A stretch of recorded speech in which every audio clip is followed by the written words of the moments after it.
Life Story by Mom ထားရခဲ့သူလွမ်းနေရဲ့ချစ်ရသူတို့အတွက်တော့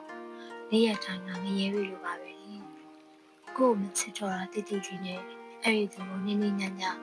လွမ်းစွတ်တန်းတာရင်အေးအေးပြက်ညမောင်ညစာကိုခံစားရင်ပေါ့ဒီခံစားချက်တွေအတွက်ဘယ်တော်များမှယုံထွက်နိုင်ပါမလဲကွယ်စာနာမိပါသေးတယ်အိပ်ပြက်ညတွေလွန်ကွာဝေးပါစေ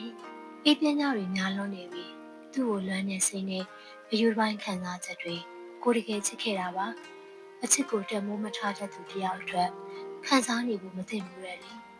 ဟုတ်ပါတယ်ဒါတွေကိုကိုသိပါတယ်ဒါပေမဲ့ချစ်မိတဲ့အချစ်ကပြန်နှုတ်လို့မှမရနိုင်တော့တာချစ်မိသလားလွမ်းရအောင်မှာပေါ့ဒါပေမဲ့ဒီအိပ်ပြက်ညတွေကတော့ရုံးထွက်လို့ရကြပါပြီထားရခဲ့သူလွမ်းနေရဲ့ချစ်ရသူတို့အတွက်တော့နေ့ရက်တိုင်းကငရေရီလိုပါပဲလေကို့မချစ်တော့တာတိတိကြီးနဲ့အဲ့ဒီသူကိုနင်းနေညံ့ညလွမ်းစွတ်တန်းတာရင်အေးအေးပြက်ညမောင်ညစာကိုခံစားရင်ပေါ့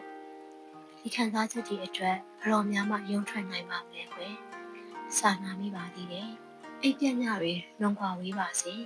အိပ်ပြက်ညတွေများလွန်နေပြီသူ့ကိုလွမ်းနေစိနေအယူပိုင်းခံစားချက်တွေကိုတကယ်ချစ်ခဲ့တာပါအချစ်ကိုတက်မိုးမထားတဲ့သူတယောက်အတွက်ခံစားနေဖို့မသိဘူးလေဟုတ်ပါတယ်ဒါတွေကိုကိုသိပါတယ်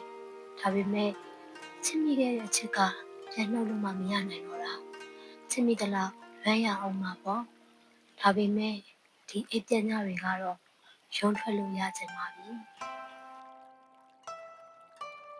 ထားရခဲ့သူလွမ်းနေရဲ့ချစ်ရသူတို့အတွက်တော့နေ့ရက်တိုင်းကငရေရီလိုပါပဲလေကို့မချစ်တော့တာတိတိကြီးနဲ့အဲ့ဒီသူကိုနင်းနေညံ့ညလွမ်းစွတ်တန်းတာရင်အေးအေးပြက်ညမောင်ညစာကိုခံစားရင်ပေါ့ဒီခံစားချက်တွေအတွက်ဘယ်တော်များမှယုံထွက်နိုင်ပါမလဲကွယ်စာနာမိပါသေးတယ်အိပ်ပြက်ညတွေလွန်ကွာဝေးပါစေအိပ်ပြက်ညတွေများလွန်နေပြီသူ့ကိုလွမ်းနေစိနေအယူပိုင်းခံစားချက်တွေကိုတကယ်ချစ်ခဲ့တာပါအချစ်ကိုတက်မိုးမထားတဲ့သူတယောက်အတွက်ခံစားနေဖို့မသိဘူးလေဟုတ်ပါတယ်ဒါတွေကိုကိုသိပါတယ်ဒါပေမဲ့ချစ်မိတဲ့အချစ်ကပြန်နှုတ်လို့မှမရနိုင်တော့တာချစ်မိသလားလွမ်းရအောင်မှာပေါ့ဒါပေမဲ့ဒီအိပ်ပြက်ညတွေကတော့ရုံးထွက်လို့ရကြပါပြီကို့မချစ်တော့တာတိတိကြီးနဲ့အဲ့ဒီသူကိုနင်းနေညံ့ည